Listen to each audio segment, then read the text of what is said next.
Perfecto. Bueno, y entonces estamos en la segunda parte de este tema que es Introducción al Psicoanálisis.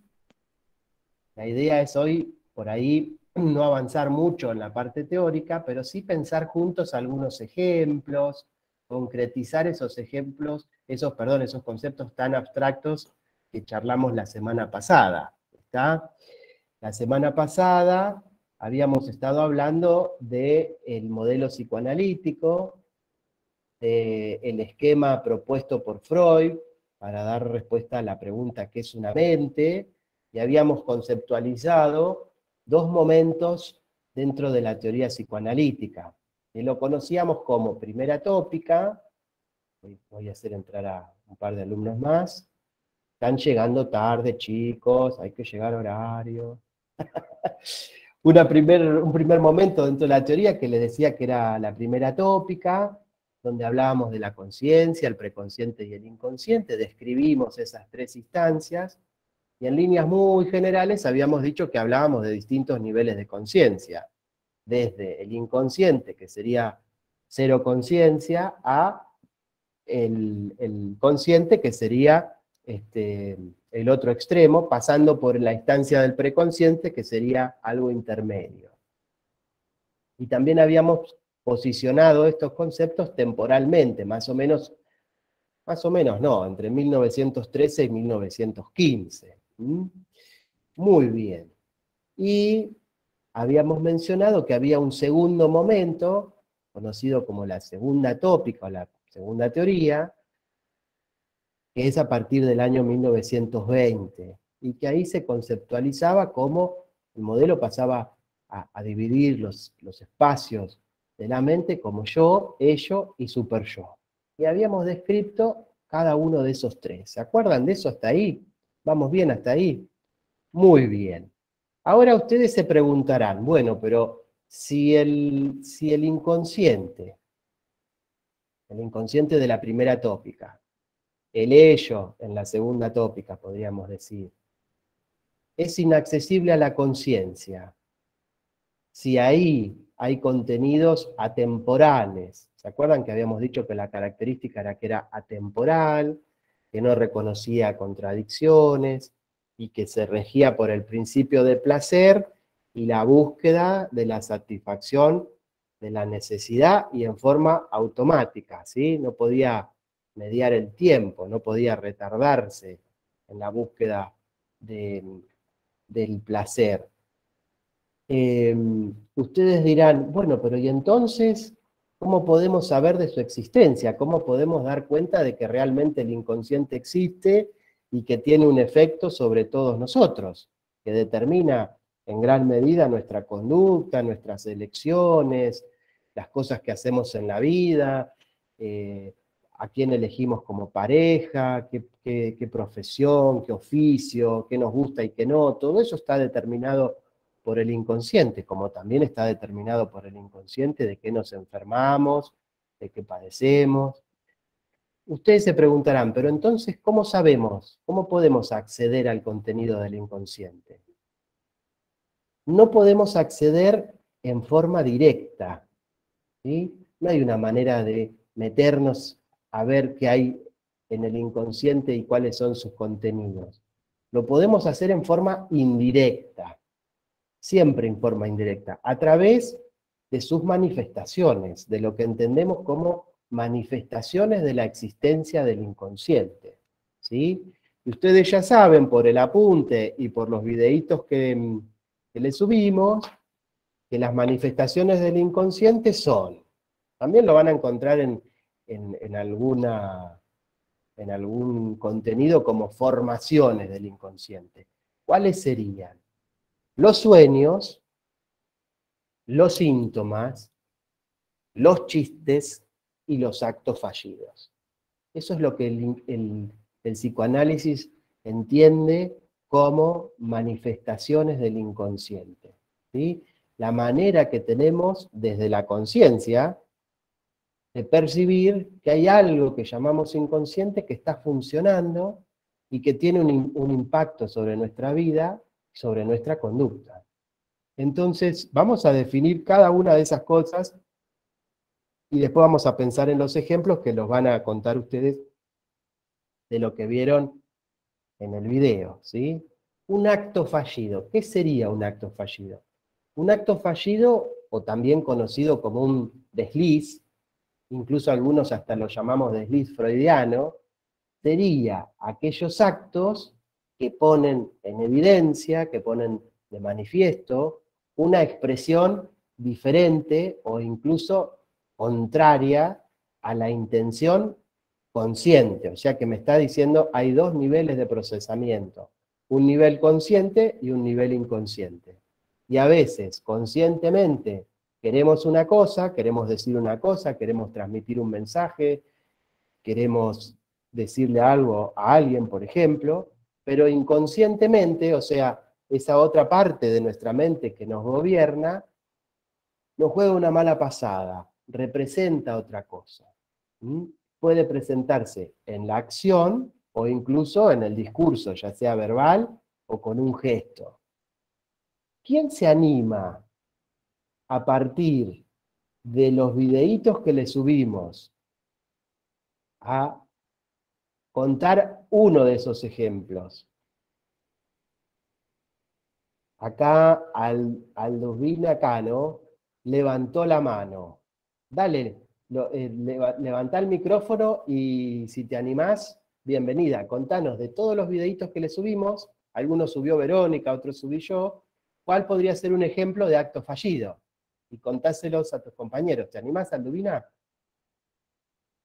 Sí, hola, buenas noches. En lo que yo vi Hola. en el video, que sería, ¿no? El acto del inconsciente es no, ¿cómo sería no aceptar la realidad? Es como que uno siempre busca una manera de escaparse, porque no tiene el valor de decir las cosas de frente. Es como que una persona quiere decir algo, no se anima en decir y deja en evidencia cualquier otra cosa para que la otra persona llegue a ver esto.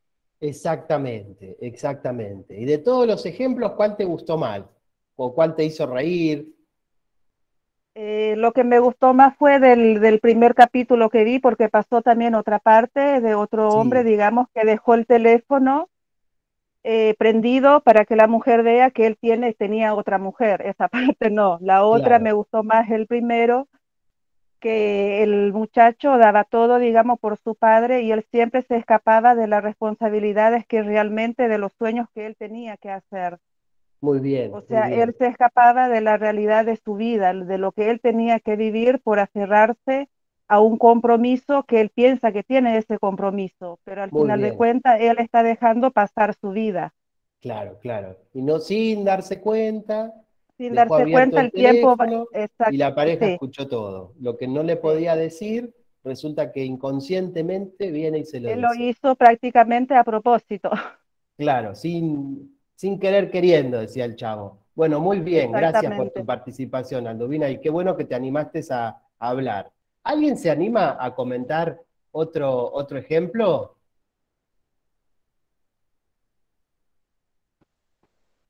Cami dice en el chat, lo que no se pone en palabras, se pone en acto. Claro, Vale. eso sería, después vamos a ahondar sobre lo que está A mí diciendo el que ella. me gustó mucho el de los políticos, porque los Ujú. lapsus, los actos fallidos que tenían, realmente vino bien porque uno por ahí a lo largo de la historia no los recordaba todos, pero cuando los vi en el video me vinieron todos a la memoria. Sí, no me hagan hablar. No, no está bueno que hablemos de política en una clase, No, no, no, está pero bien, son pero una máquina, nuestros políticos son una máquina de hacer actos fallidos, son un acto fallido directamente.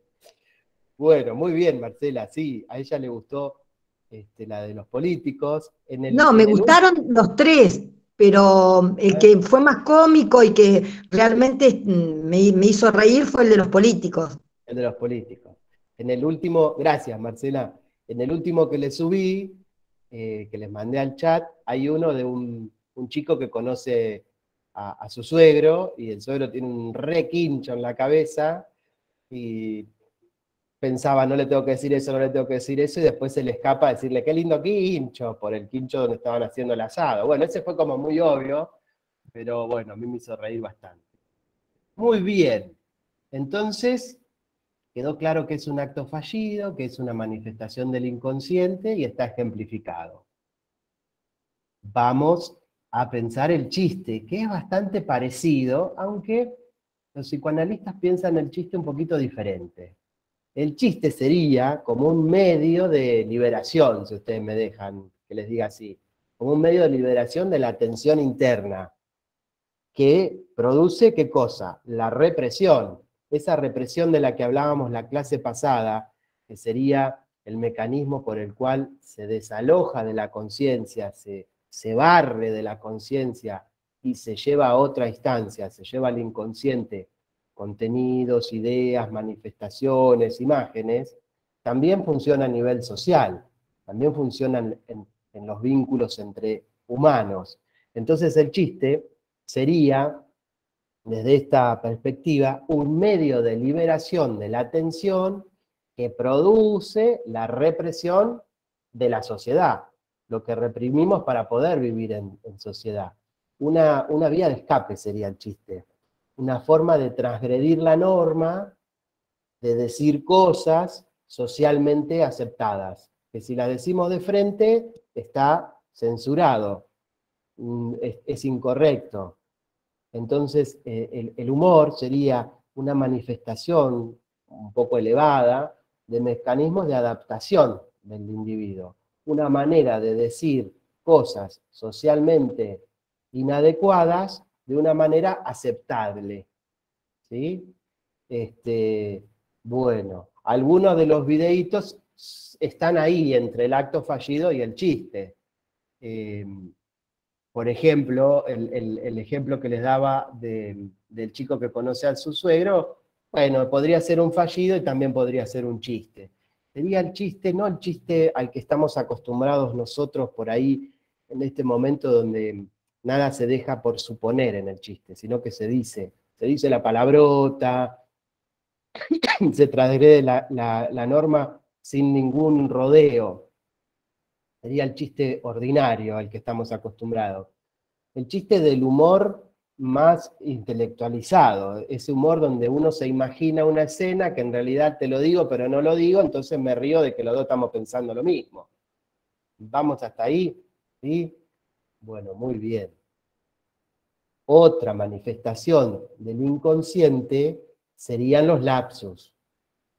Los lapsus es un concepto que se utiliza para nombrar una equivocación o una falta, ¿sí? Una equivocación o un olvido, una falta que se comete por un descuido. Discúlpenme, me estoy quedando sin voz.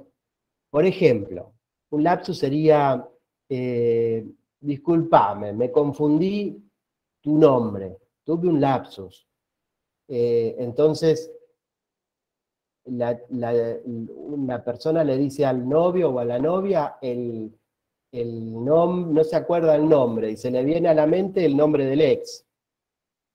Si se lo dice ya sería un fallido, pero si se olvida el nombre, ahí sería un lapsus. O olvidarse de determinada dirección, porque justo por ahí pasaba tal cosa, y uy, me olvidé. O resulta que estoy enojado con mi amigo. Es decir, me enojé con mi amigo, porque es un egoísta, no sé, me enojé por X causa. Y justo me olvidé de llamarlo para el día del cumpleaños. Era el 24 de mayo el cumpleaños, lo conozco hace 40 años, pero justo me olvidé que era 24 y no lo saludé. Bueno, el acto fallido también viene a decirnos que somos sujetos también del inconsciente, que una parte de nuestra mente se manifiesta en contra de nuestra voluntad, o sea, en contra de la libertad que creemos tener, de la conciencia absoluta que creemos tener y que en realidad no tenemos. El lapsus de los ministros fueron un montón en el video que les subimos. Políticos que se olvidan palabras, que están en un curso y se olvidan el nombre, o quieren nombrar al presidente y nombran a la vicepresidenta. Bueno, nos hacemos una panzada con la cantidad de lapsus. Muy bien, creo que está muy claro, ¿no? ¿Podemos seguir avanzando? ¿Alguien quiere preguntar algo? Nos queda también definir el sueño como una manifestación del inconsciente. Me trabé por leer un mensaje que está entrando acá del chat. Ah, sí, tal cual. Alguien está haciendo un comentario por el chat. Le decía, nos quedan dos, nos queda el sueño y nos queda el síntoma. Vamos a dejar el síntoma para el final.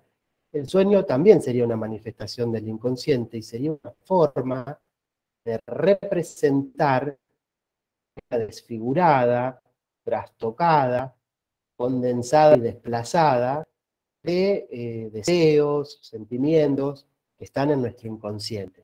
Y que si accediesen a la conciencia tal cual como son, serían muy angustiantes o serían censurados.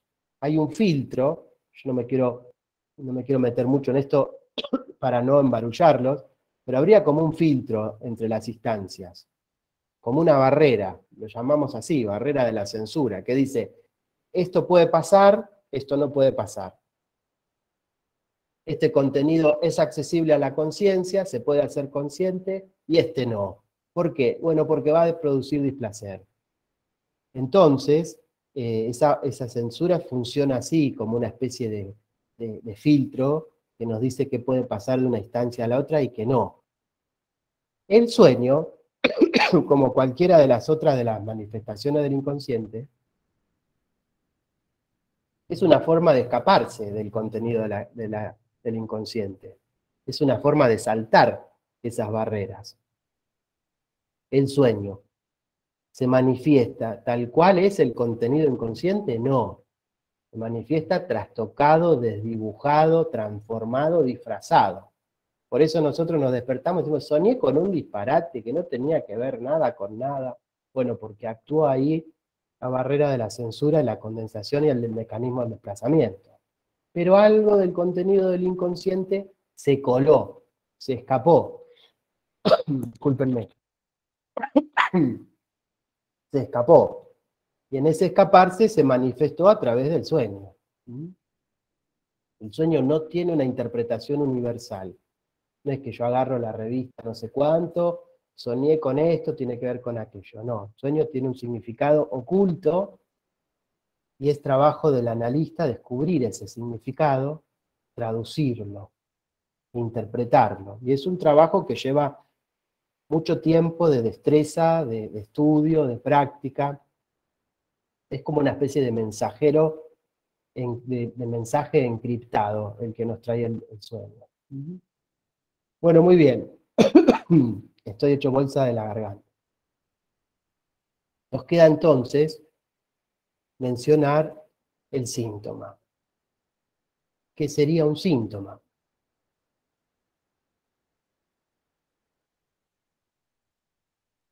Un síntoma es un acto, puede ser una conducta, puede ser una emoción. Es un acto inútil, nocivo, que el sujeto va a realizar en contra de su voluntad, experimentando displacer. O sea, va a ser algo que nos molesta, que nos hace mal. Muchas veces también nos va a producir sufrimiento o incluso dolor, y que nos va a agotar psíquicamente. Recuerden que habíamos dicho que la energía psíquica era limitada dentro del sistema propuesto por Freud, que no es infinita. Entonces, si el síntoma limita esa energía psíquica, el aparato psíquico va a estar empobrecido a través del síntoma, ¿sí? Discúlpame, tengo una pregunta. Sí. Consulta. ¿Cómo se nota, ustedes que son psiquiatras, ven la diferencia entre la libido de una persona y otra? A ver, dame un ejemplo de cómo te das cuenta que tienen. Porque a mí me sorprendió realmente que eso de que la libido es limitada, que nacemos con una carga y no vas a poder adquirir más en todo tu vida. Wow. Freud no hablaba de genética porque él era de la genética como ciencia, ¿no? Estaba Dalton con los primeros estudios genéticos en la época de Freud. No era una ciencia que había avanzado lo que avanzó ahora. Pero lo que sí podemos ver es que el instinto con el que venimos al mundo es diferente de un individuo al otro. Les pido disculpas por, me estoy quedando sin voz y por la tos. Esa carga libidinal, que está representada por la pulsión sexual y de autoconservación, es distinta de una persona a otra. Vamos a un ejemplo y ahí lo van a entender bien. Por ejemplo, pensemos en la pulsión de autoconservación y en los sobrevivientes de la tragedia de los Andes. Se cae un avión en el medio de los Andes, nieve, un frío tremendo. Algunos se quedan en un costadito, se quedan quietos y se dejan morir congelados. Ni bien se estrella el avión. Otros, en cambio, se organizan, van a buscar recursos, hacen una fogata, revuelven el equipaje y buscan alimento, abrigo, medicinas, luchan por sobrevivir. Algunos de esos mueren, incluso luchando. Otros incluso llegan a pensar y a romper con el estado de cultura, con el tabú del canibalismo y buscan proteína incluso en los cadáveres de sus compañeros. Imagínense la fuerza de la pulsión de autoconservación. Rompen con ese tabú para poder sobrevivir. E incluso otros salen a buscar ayuda hacia la nada, a ver si la encuentran, suponiendo que están dejando un lugar seguro y que pueden ser devorados por una avalancha, morirse congelados, y aún así luchan por sobrevivir. Eso marca la diferencia en la pulsión de autoconservación. Uno se deja morir, el otro lucha un poquito, y el otro lucha hasta las últimas consecuencias, hasta el último aliento. Bueno, de la fuerza de la pulsión sexual no les voy a dar un ejemplo, se lo imaginarán solos. Y tampoco hay una reglita para medir eso de a priori, ¿no? Estaría re bueno. Pero ya está, creo que con eso ya se lo imaginan cómo sería. Espero haberte contestado la pregunta, Catalina, ¿está bien? Sí. Les pido disculpas por estar con la voz así. Realmente estaba mejor y me empecé a quedar sin voz. Al final del día me estoy quedando sin voz. Bueno, muy bien. Entonces, habíamos dicho que el síntoma, ¿qué era? Un acto nocivo, inútil, que se realiza en contra de nuestra voluntad, que lo experimentamos con displacer, con sufrimiento, a veces con dolor, con desagrado, que nos empobrecen energéticamente, y hablamos de energía psíquica, y que algunas veces nos incapacitan a las personas, ¿sí? Incluso para realizar otras actividades. Un síntoma sería la expresión subjetiva, o sea, cada uno lo va a vivir a su manera, según su historia, según su propia constitución, de un conflicto inconsciente. Eso es lo que ustedes se tienen que acordar como eje central de qué es el síntoma para el psicoanálisis. Un síntoma para el psicoanálisis es la expresión subjetiva de un conflicto inconsciente. Sería aquella formación, aquella manifestación que posibilita la expresión de lo reprimido. ¿Se acuerdan que decíamos aquello que puede producir displacer es desalojado de la conciencia y enviado al inconsciente? Bueno, ¿se queda piola ahí en el inconsciente? A veces sí, a veces se queda ahí piola años. Y otras veces retorna. ¿Y cómo retorna? Retorna en un sueño, retorna en un chiste, retorna en un lapsus, retorna en el síntoma, retorna en la enfermedad. Estoy re incómodo con estas tos, les pido disculpas otra vez. Entonces, el síntoma sería la manifestación de un conflicto interno que pugna por salir y por representarse a nivel de la conciencia, y que lo hace a través de la conciencia o incluso a través del cuerpo, y por eso enfermamos. Se los vuelvo a repetir. sería aquella formación que posibilita la expresión de lo que se reprimió. ¿Y qué retorna? Retorna y ocurre para la realización del inconsciente, para que se manifieste el inconsciente. El síntoma entonces es como que se encamina de alguna manera a dar cumplimiento, en parte, a un deseo inconsciente, a un deseo insatisfecho, pero que constituye a la vez una formación de compromiso. ¿Para qué? Para que sí sea posible, o sea, para que algo del deseo reprimido se cumpla. Por ahí es un poquito difícil de entenderlo y por eso le subimos varios ejemplos y por eso le subimos la sesión de terapia del corto, ¿no?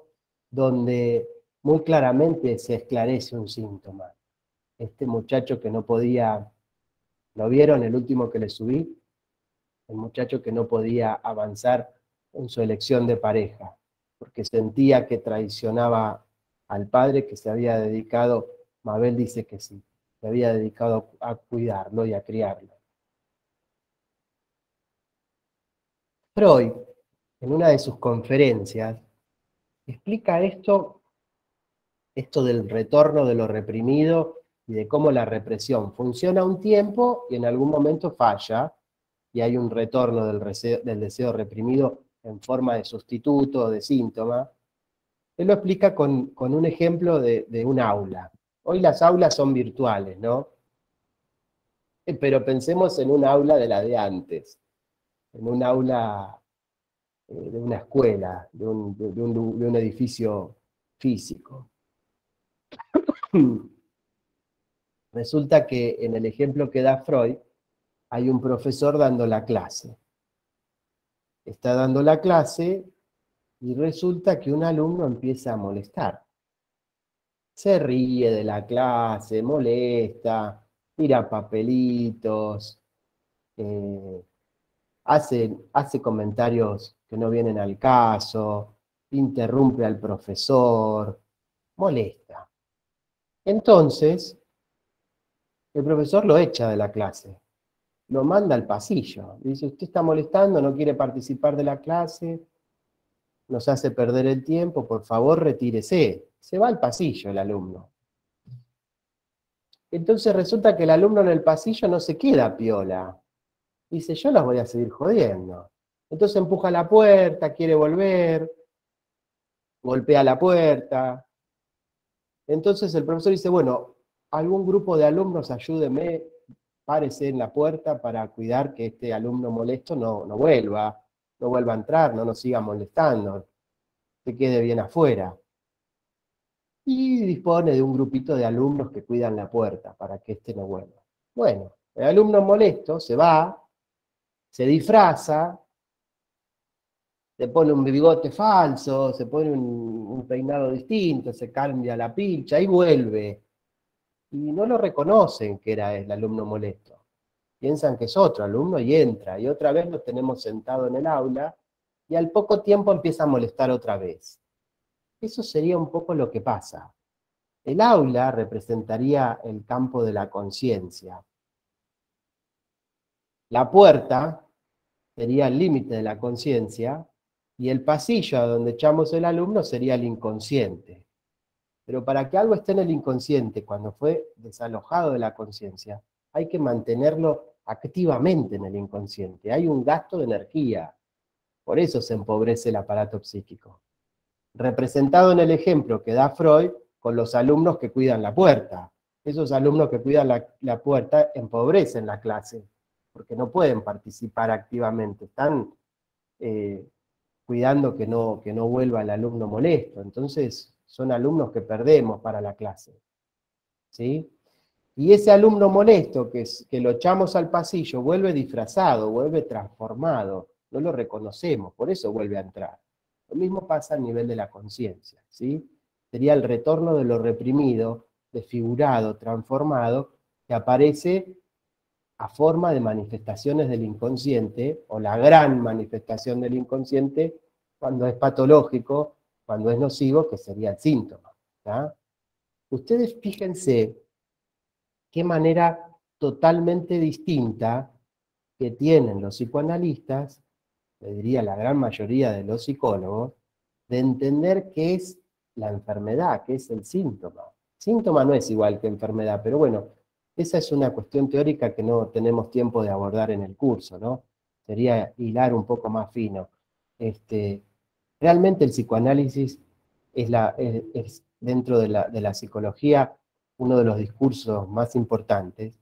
La gran cantidad de los psicólogos van a entender el síntoma de esta forma. Ustedes tienen que comprender eso, porque de esa manera van a entender a los pacientes. Van a entender que la enfermedad está atada desde dos lugares, que me produce sufrimiento, malestar, me empobrece psíquicamente, pero que a la vez es la manera de representar un conflicto. Que hay algo que en ese síntoma se manifiesta, me viene a decir algo, me viene a traer un mensaje el síntoma. Estamos hablando del síntoma psicológico, ¿no? No todos los síntomas son así.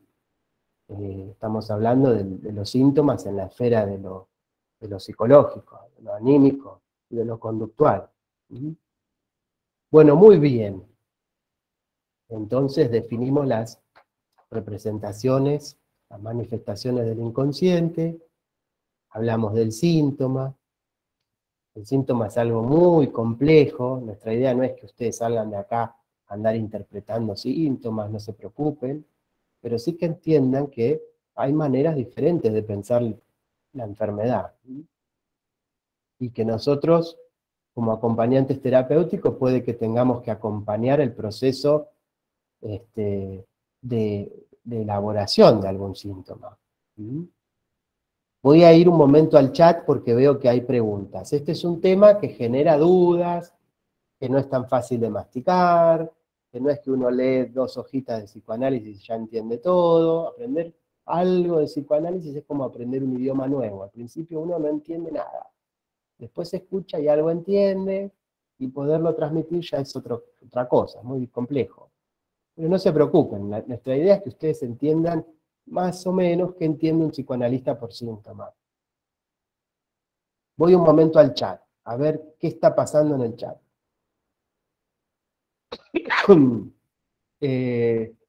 Bueno, algunos dieron algunos ejemplos. Romina dice, ¿serían síntomas neuróticos? Romina se está adelantando un par de clases cuando vamos a hablar de qué es la neurosis, qué es la psicosis y qué es la perversión. Sí, no todos los síntomas son iguales, hay distintas estructuras y las vamos a estudiar más adelante.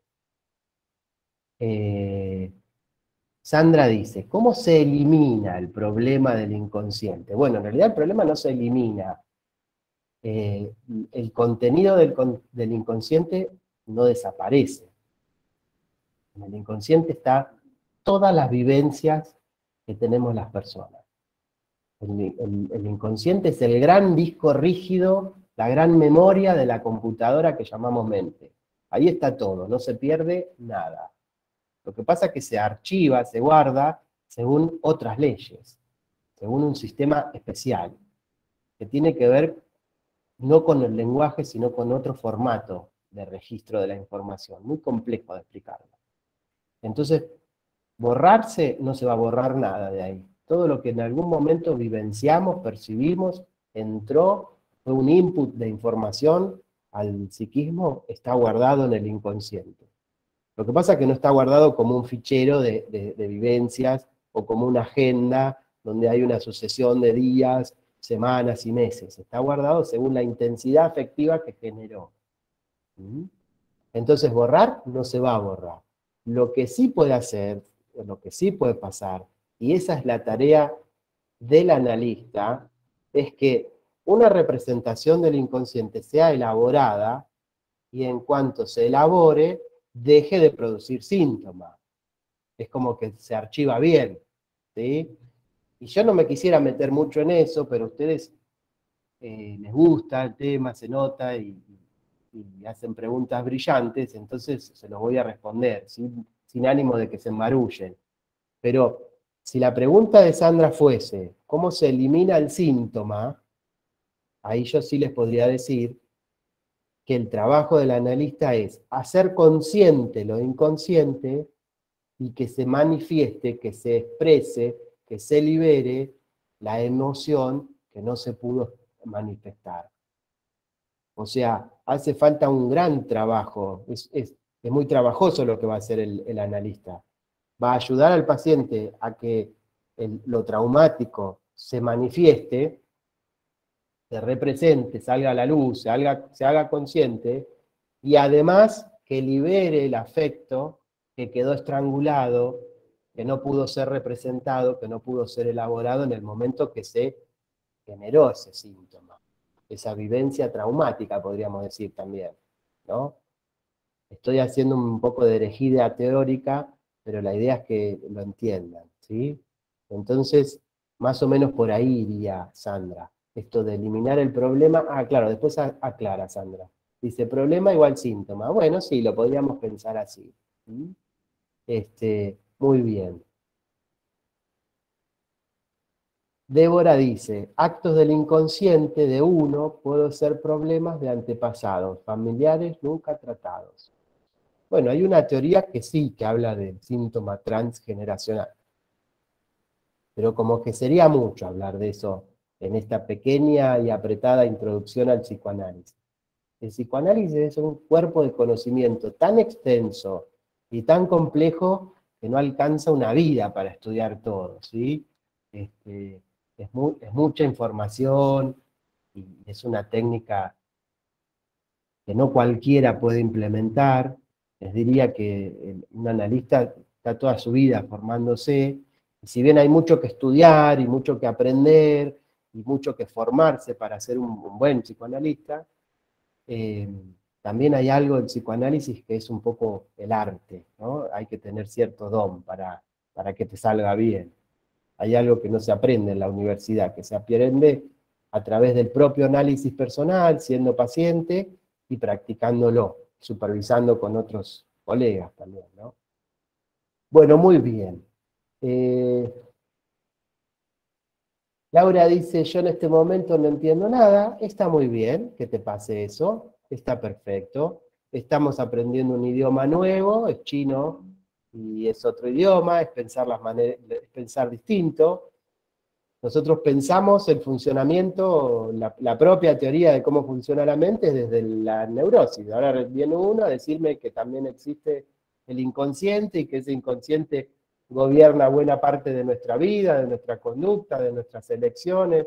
Es lógico que no entiendas, quédate tranquila. Vos lee el material y hace preguntas, y es lógico que no entiendas, porque estamos dándole un pantallazo muy general de una disciplina muy compleja. Muy compleja. Mabel dice, a recordar sin dolor, sí, ¿sí? A que la escena traumática no genere inhibición en la actualidad. Ese sería el... ¿Podemos borrar lo que pasó? No, lo que podemos hacer es que no siga ejerciendo malestar, que no nos siga inhibiendo para seguir avanzando en la vida, para estudiar, para trabajar, para amar, para tener buenas elecciones, etc., ¿no? Rocío dice, ¿qué pasa con la mente cuando estás en terapia? Hay personas que dicen que cuando están en terapia o están por morir ven cosas como luces o seres queridos. Bueno, es como mucho tu pregunta, como se mezclan dos cosas. Cuando estás en terapia pasan muchas cosas y la terapia sería como un momento de espejo con el analista y donde se elaboran cosas y se representan situaciones, escenas, emociones en el espacio terapéutico, ¿sí? Pasan muchas cosas. Con respecto a esto del morir, bueno, eso ya excedería los límites del psicoanálisis, ¿no? No sabemos, no te puedo responder eso. Me gustaría, Rocío, pero no. Guillermo, ¿todas las personas reprimen deseos? ¿Que eso después pasa factura si no se hace terapia? Bueno, a ver, está buena la pregunta de Guillermo. Reprimir, sí, reprimimos cosas, pero no todo lo reprimido se va a convertir en un síntoma, no necesariamente, ¿sí? Si no estaríamos todos enfermos, sí te puedo decir que todos somos neuróticos, que todos algo hemos reprimido, y como todos algo hemos reprimido, se ha instaurado la represión y se ha inaugurado un espacio que llamamos inconsciente reprimido al que no podemos acceder desde la conciencia. ¿Ah? Tu pregunta es muy interesante. Yo no Perdón, quisiera... Sí, ¿cómo se tratan las neurosis? aguantame un cachito, Marcela, que le termino de responder a Guillermo. Sí, sí, Y, perdón, perdón. y voy con eso. Volviendo a la pregunta de Guillermo, por ejemplo, y no me quiero explayar mucho para no embarullarlos más, todos reprimimos los deseos incestuosos, ¿sí? No hay nada en el orden de la naturaleza que diga que no hay que tener relaciones con la madre, con la hermana o con el padre, ¿no? Eso es algo del orden de la cultura, ¿sí? Pero en el estado de naturaleza está presente, y nosotros también somos animales. O sea, necesitamos reprimir para poder vivir en el estado de cultura. Con lo cual, todos hemos reprimido cosas. Reprimir no es el problema. El problema es qué pasa después con eso que reprimimos. Y si fue algo esperable que reprimamos, o no, o es algo desadaptativo. ¿Sí? Marcela me preguntaba cómo se trata la neurosis. ¡Wow! ¡Qué pregunta! El tratamiento de la neurosis, las neurosis en general, porque son varios tipos, tienen que ver justamente con este mecanismo, ¿no? Hay cosas que están reprimidas y que desde el inconsciente producen un efecto y se elaboran a través de poderlas representar, de poderlas elaborar. ¿Cómo elaboramos los humanos? Poniéndolo en palabras, ¿sí? Poniendo en palabras es que las personas elaboramos aquello que no tiene una inscripción en el discurso. Y eso es algo muy difícil de que yo se los pueda explicar en una sola clase.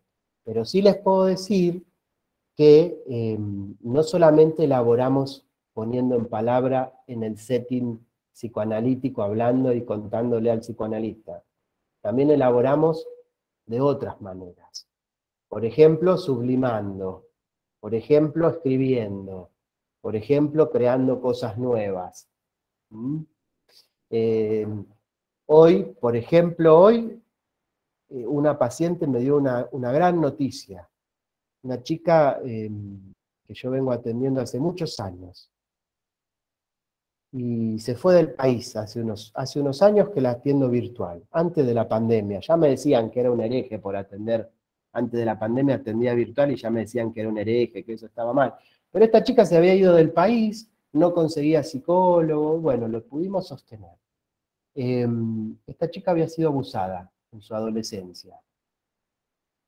Una escena muy traumática, muy movilizante, y que la había inhibido de elegir una pareja con confianza, y poder confiar en otra persona, y poder vivir su sexualidad con libertad, sin culpa, bueno, y un montón de cosas que le suelen pasar a las personas abusadas. Pero lo que me puso contento hoy es que en el país donde está viviendo, está dando un taller. Ella además, bueno, tiene su profesión, es una mujer grande, pudo armar su familia y demás, pero está dando un taller de defensa personal, dirigido a mujeres. Bueno, qué mejor forma que elaborar un síntoma, que ponerle un moño a una historia traumática bien elaborada a través de la historia de su vida, con ayuda, lo que sea, que sublimándolo, o sea, transformando algo negativo, como puede ser una experiencia de abuso, en algo positivo, como puede ser ayudar a otras mujeres a defenderse ante una situación de violencia. O sea, la respuesta que te quiero dar, Marcela, es, ¿se cura en terapia? Sí, pero también hay cosas que nos pasan en la vida y recursos que tenemos las personas que nos ayudan a autocurarnos. Si no, todo el mundo tendría que ir al psicólogo, y no es así, ¿tá? Ahora, ¿qué hay que hacer para curar una neurosis? Y es mucha información lo que te tendría que explicar. Sí te puedo decir que en la regla general es que la persona va a tener que elaborar aquello que no pudo ser elaborado, a poner en palabra lo que ha sucedido y a exteriorizar el afecto que quedó estrangulado, porque es el afecto estrangulado el que nos hace como sobreexcitarnos en distintos planos. ¿Mm? Vamos a otro ejemplo. Seguramente acá hay docentes, ¿no es cierto? ¿Cuántas veces vemos los docentes un chico que venía teniendo buen desempeño en la escuela, que venía aprendiendo, interactuando con sus compañeros, teniendo un buen vínculo en el aula, con su maestra, y de repente no puede aprender más? Está distraído, le explican las cosas varias veces y no entiende, se pone un poco desprolijo en el cuaderno, pierde cosas. Entonces vamos a indagar y nos encontramos con que está pasándole cosas a este pibe. Está preocupado, no entiende lo que pasa en su familia, pasó un acontecimiento que lo conmocionó. O sea, ¿qué tiene la capacidad de generarnos síntomas? Un acontecimiento que es conmocionante y que tiene que ver con la seguridad, con el desamparo, con la muerte o con el amor. Por esas 4 cosas solemos enfermarnos las personas. Porque nos quedamos sin protección, porque nos sentimos desamparados, porque nos falta el amor o porque estamos en riesgo de vida. Y todas las representaciones que esas 4 vertientes van a tener, ¿no? En lo complejo de la vida en sociedad. Así que bueno, es un tema apasionante realmente, y yo no me quiero copar en darle información que los confunda. Guillermo dice, todas las personas reprimen deseos, que eso después pasa factura. Cierto, esa pregunta ya está. Los mecanismos de defensa, ¿cómo funcionan en el inconsciente? Los mecanismos de defensa, Camila, se debe llamar Camila, en realidad son mecanismos del yo, ¿sí? Es el yo el que desarrolla mecanismos de defensa, que tienen una parte inconsciente y una parte consciente, las dos cosas, una pata en cada lado. Los mecanismos de defensa lo que buscan es evitar el displacer. Entonces es una forma de gambetear el displacer. Es un tema que yo no quería abordar porque son muchos los mecanismos, pero les voy a dar uno aunque sea. Por ejemplo, la negación. Negar es un mecanismo de defensa muy primitivo, de los más básicos, de los primeros dentro de la evolución del psiquismo, y consiste en hacer desaparecer la representación. Fue tan traumático, me ocasiona tanta angustia, tanto displacer, que lo niego, no está, no pasó, no lo escuché, no lo vi. ¿Sí? La negación funciona así, un ratito, después hay un retorno de lo reprimido y ahí viene en formato síntoma, en formato enfermedad. Alejandra levantó la mano, decime, Alejandra. Por ejemplo, también los ataques de pánico, que pueden ser un ejemplo. Yo, por ejemplo, en el 2000, cuando pasó lo de la arruga, mataron a una persona cerca mío. Yo viajaba todas las semanas, después empecé a sentir taquicardia, dolores de cabeza, desmayos. Y era muy evidente, porque yo viajaba el domingo al lunes, y las cosas me sucedían justo antes de volver a viajar a la semana siguiente. No era que en la semana, mientras yo estaba acá en Pico, no me pasaba nada. Cuando yo tenía que viajar, se ve que se activaba ese algo adentro y era imposible. Claro. Me pasaba de todo. Claro. Empecé con la neuróloga, me dice que era ataque de pánico, me da una pastilla. Y ella me dijo, pero esto, la pastilla te va a acompañar al ribotril, solamente te va a sacar el efecto. Pero hay algo que vos estás negando, que tenés que ir a la psicóloga. Y cuando empecé a ir a la psicóloga, me acuerdo que yo contaba, hasta que en un momento dado ella me hace una pregunta puntual. Y él me hace ver qué era lo que yo sentía, mi miedo. Claro. Porque yo lo negaba, es decir, siempre o me iba por las ramas o no quería llegar a ese punto. Y en ese momento que ella me hace reconocer y enfrentarme con ese mismo miedo, automáticamente es como que el sentimiento lo empecé a transformar.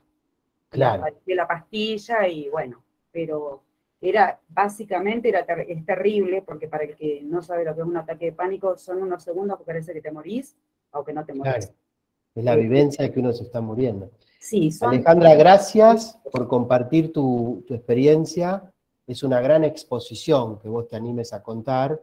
Lo agradezco, yo no lo recomiendo en las clases contar cosas tan íntimas, pero agradezco tu experiencia y que te hayas animado a contarlo. Me gustaría aportar dos cosas.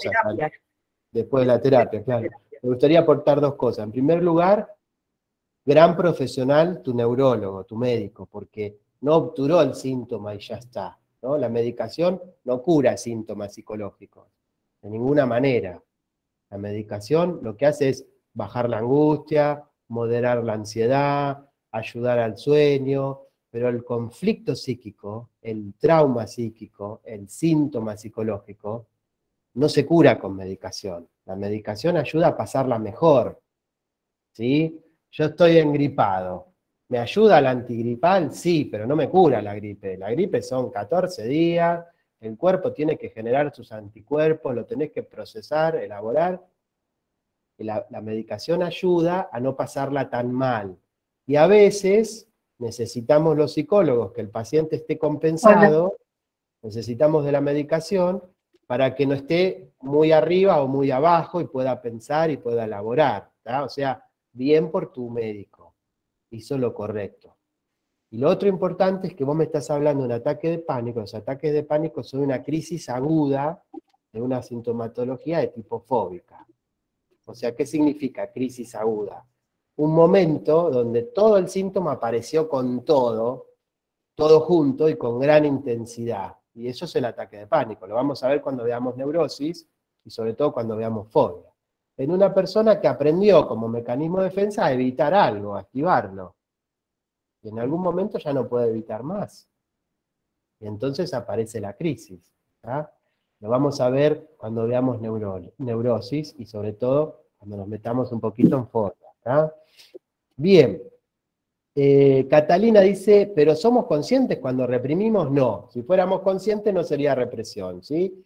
La represión es un mecanismo de defensa, el primero, el más básico, que va a consistir en que es un mecanismo inconsciente. No nos damos cuenta de que estamos desalojando de la conciencia una representación dolorosa.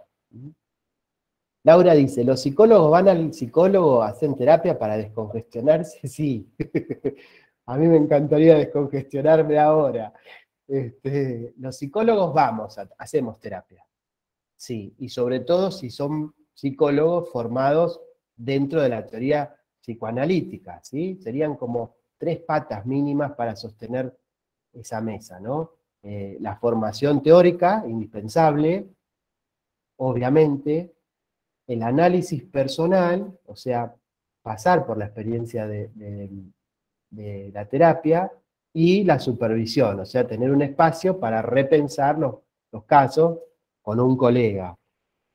Está buena lo que aporta Laura, porque en realidad los psicólogos necesitamos tener, aunque sea puntualizados, cuáles son nuestros puntos débiles, cuáles son nuestros traumas, no es que tenemos que estar al 100, ni mucho menos, somos personas, tenemos conflictos, tenemos síntomas, como cualquier otra persona.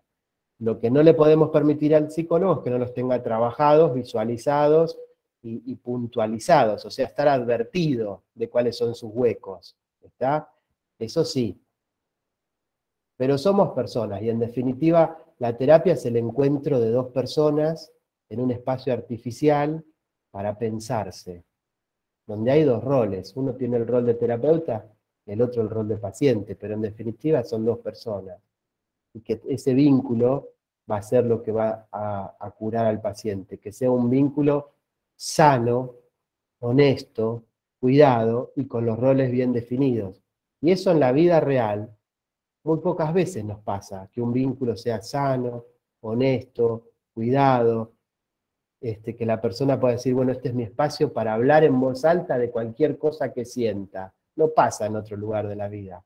Porque si lo hablo con mi amigo me puede juzgar, si lo hablo con el jefe me puede me puede jugar en contra, si no hablo con mi pareja, después cuando me enojo me lo puede decir para herirme, pero el psicólogo nunca va a hacer nada de eso. O sea, es un vínculo artificial donde las variables tienen que estar muy controladas y donde hay algo que llamamos transparencia terapéutica, ¿no? No se puede contaminar ese vínculo, estaría haciendo las cosas muy mal el psicólogo, ¿está? Bueno, Romina quiere la consulta gratis. A ver si puedo responderle algo a Romina. Romina nos dice, son cosas feas. A mí me generó algo muy feo hace unos 4 o 5 años, cuando presencio el suicidio de una persona en la esquina de Alsina y Soler un día de semana a la mañana temprano.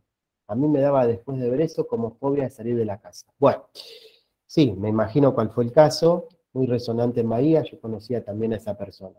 Lo que nos está contando Romina es una escena traumática, y eso se llama trastorno por estrés postraumático, TEP, trastorno por estrés postraumático. Es lo que me pasa a mí cuando vivencio una escena con una alta carga afectiva, ¿sí?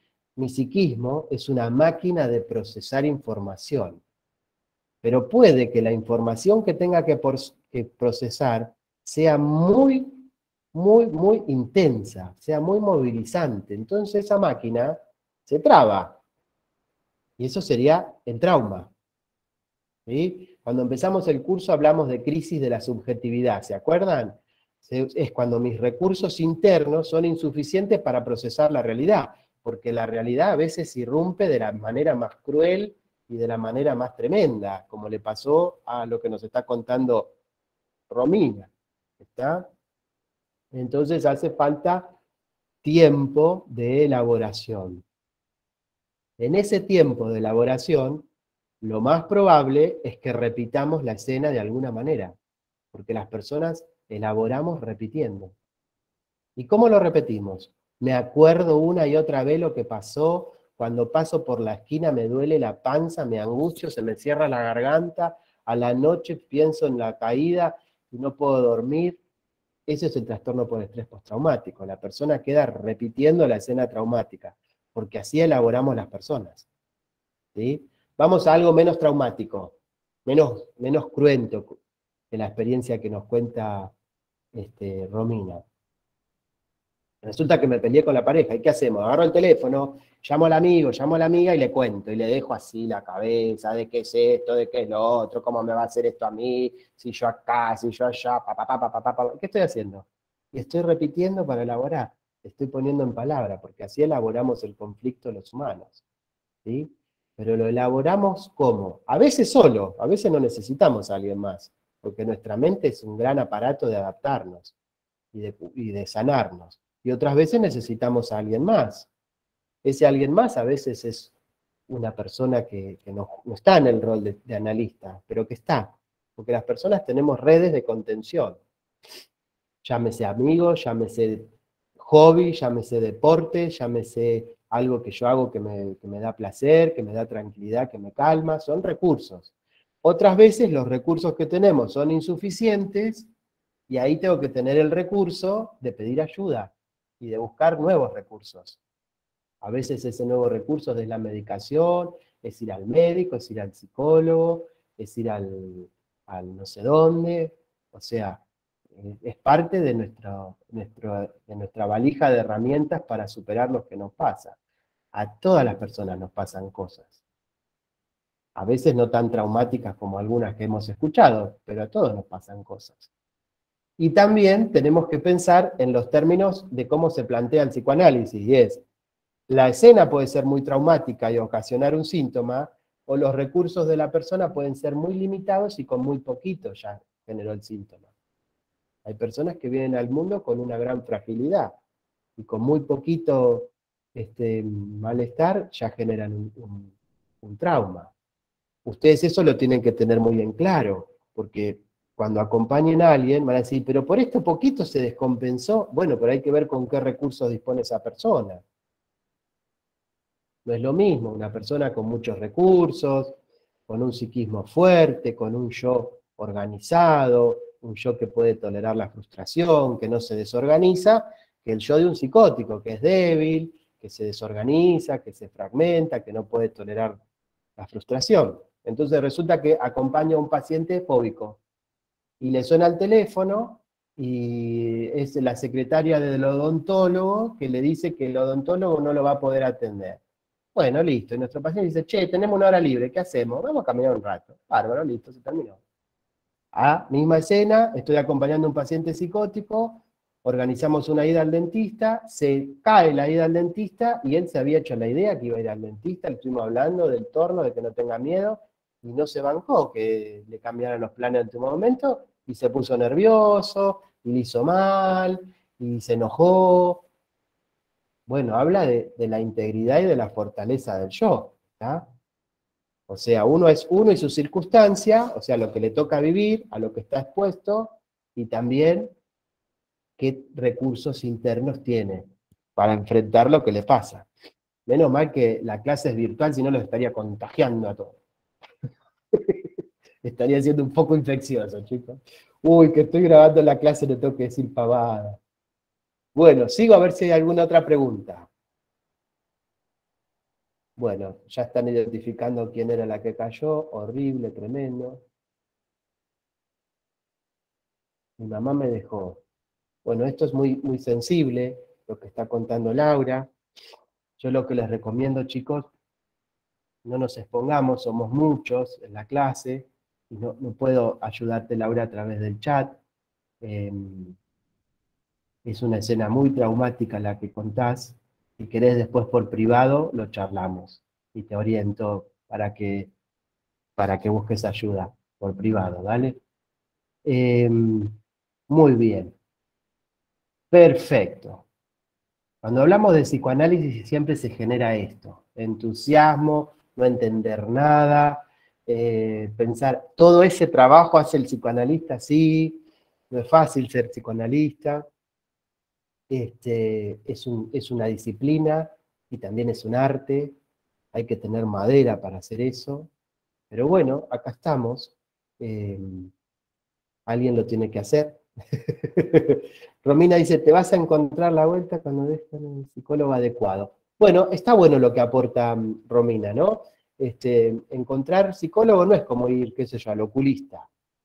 Yo voy al oculista una vez al año, lo veo 15 minutos, me mide con la maquinita, me pone los lentes esos para probar, a ver, ¿ves mejor? Uy, sí, veo mejor, qué ciego que estaba. Me fui de ahí, fui a la óptica, los compré, ya está. Me cae bien, me cae mal, influye poco en el tratamiento. Con el psicólogo es muy diferente. Con el psicólogo uno tiene que encontrar un espacio donde se sienta a gusto, donde se sienta contenido, donde haya un feedback, donde haya... esto está estudiado y se llama transferencia, pero por ahora le podemos llamar onda, feeling, como ustedes quieran, ¿no? Y que sea una persona que me resuene bien, que yo sienta que me está escuchando, que hay mucho respeto, que hay buen manejo de la situación, y eso es una búsqueda, o sea, es un trabajito encontrar la persona adecuada, ¿sí?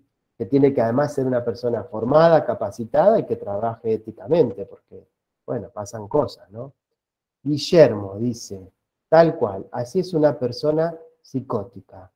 Se toma todo más a pecho que cualquiera. Ejemplo, las personas que sufren trastornos bipolar tienen tendencia a la exageración. El recurso interno es como muy débil. Bien, Guillermo entendió.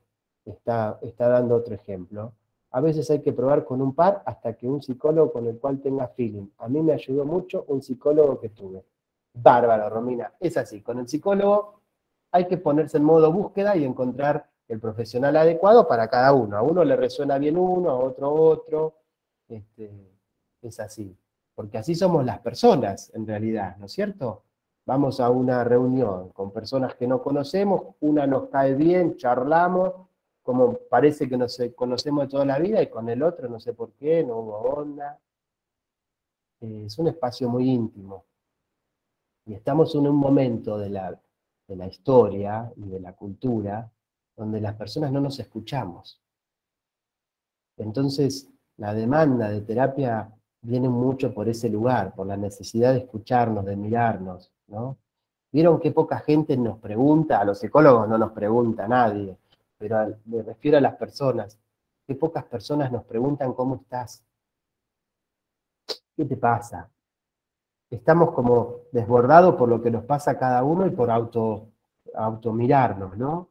Vivimos rápido, acelerados, preocupados. Por ahí nos preguntan cómo estás, pero desde la palabra vacía, digamos, de... Claro, como una muletilla, porque te tengo que preguntar, porque hablé yo mucho, entonces te pregunto. Claro. Pero me refiero al interés, ¿no? Existimos como personas cuando hay otro que nos mira.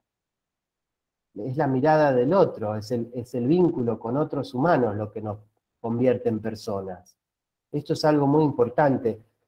Se me está yendo el tiempo de la clase, pero no sé si vamos a llegar en el curso a hablar de constitución subjetiva. Se los voy a resumir a la máxima expresión. Y es que las personas no nacemos personas. Nacemos potenciales personas. Nos convertimos en personas a través del vínculo con otros humanos, con otras personas significativas que nos sostienen, que nos cobijan y que nos donan la cultura, que nos crían. Llámese madre, llámese padre, los otros importantes, a veces es la madre biológica, a veces la tía, a veces la abuela, a veces el que me crió, no importa quién, pero es un otro humano que me dona la humanidad, que me constituye como persona. O sea, yo nazco un cachorrito de humano, que potencialmente me puedo convertir en persona. Pero para que eso se produzca tengo que relacionarme con otros humanos. Entonces, ser persona es algo a producir. Cuando nacemos, no traemos un aparato psíquico ya armado y en funcionamiento, traemos puro ello. Somos como un animalito que busca satisfacción de las necesidades básicas. Y después, en contacto con otros humanos, en relación, en un vínculo simbiótico con otro humano, se empieza a formar el yo, como el gran organizador, el gran mediador, que nos calma, que nos pone un freno, que prioriza, que busca la respuesta adecuada en el momento correcto. Y después incorporamos una tercera instancia, la ley que nos saca del estado de naturaleza, de la jungla, del sálvense el quien pueda, sálvense el más fuerte, y nos organiza en sociedad para poder convivir. Es la ley la que nos dice la que está bien, lo que está mal, lo que puedo hacer y lo que no puedo hacer, con quién puedo tener relaciones y con quién no. ¿Y eso dónde está en la naturaleza? No está, está en la cultura. Entonces el psiquismo humano es algo a producir. Y en ese largo camino de producción del psiquismo humano pueden pasar cosas. Generalmente pasan cosas más o menos bien, y hay un yo, un ello y un super yo que funcionan más o menos en armonía, ¿sí? Y otras veces pasan cosas graves. Y entonces no vamos a tener esas tres instancias funcionando bien. Y ahí aparece, les estoy dando la antesala de la psicopatología, ¿no? Las primeras tres ramas de la psicopatología es las estructuras, o sea, cómo se arma una mente. Cuando las cosas funcionan suficientemente bien, se van a armar de una manera. Va a haber yo, ello y super yo, lo suficientemente fuerte y bien diferenciado como para que hablemos de neurosis, que es lo normal. Y cuando no van a pasar otras cosas, y va a haber otras fallas, y hablaremos de perversión o de psicosis. Pero ese es el tema de la clase que viene, y se la dejo a Carlitos, que les va a dar esa clase. Chicos, espero que hayan disfrutado la clase. Les pido muchas disculpas por mi voz, que estoy hecho más gangoso que de costumbre, pero además estoy con la garganta detonada. A ver si hay alguna preguntita más. Bueno, todas cosas lindas, esas no las leo porque me da vergüenza.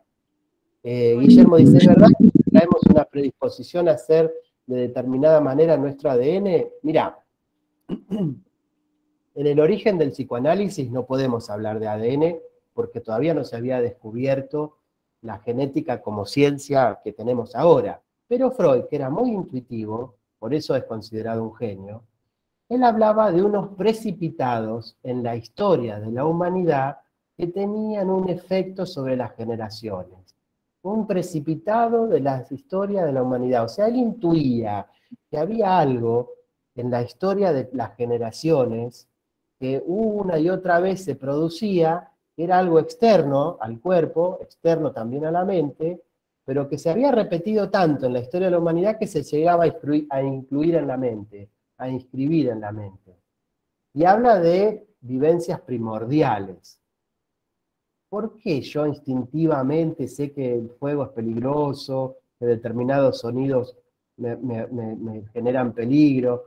Entonces, algo Freud intuía de esto. Y hoy lo tenemos confirmado en la actualidad con los avances en la genética, que nos dicen, sí, parte de la constitución del psiquismo humano está determinado genéticamente.